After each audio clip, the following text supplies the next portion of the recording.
Hey guys, Steve Welch here. Obviously, a lot of people are going more and more towards the EV and plug-in hybrid electric vehicles. And if you're going to do that, then there are ways that you can plug it into your house. A lot of people are using the standard plugs and then kind of running it through the vehicle and stuff like that. That could take a long time. If you get something like what was sent to me here, the plug-in here that can actually plug into your 220, and you have your garage wired for just 220. This is all you need. There's not another specialized piece of equipment that you need. I'm going to link this in the website, or in the description here. But I'm going to show you what it looks like as we unbox this here. So if we just kind of look at this, and you can get this on Amazon, of course, and they sent this out to me. So this is exactly how it comes. So take the foam off of it here. You're going to see that you've got your standard plug in here, and then there's your 220 plug, of course, that you can use there.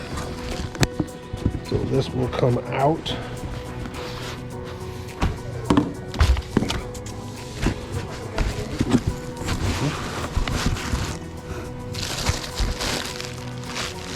Looks like you get a bracket with it as well. Mounting template, that's pretty good. So if you're going to mount it on the wall, that's something that you'd want to do there. Take this out, see what's underneath here.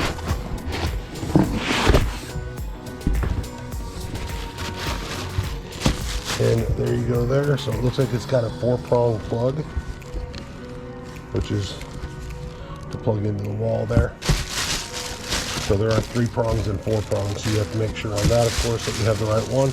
And then your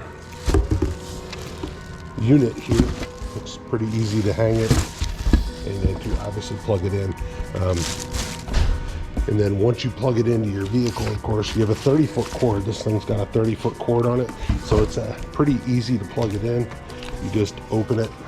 You have your little cover, and I'll try to pop this open here, but you've got your standard cover. You pop open the plug, pull the plug, and then obviously you can plug that in however you need to plug that in order to pop that in for you. There we go. So pretty easy, not too difficult to fight with there, of course.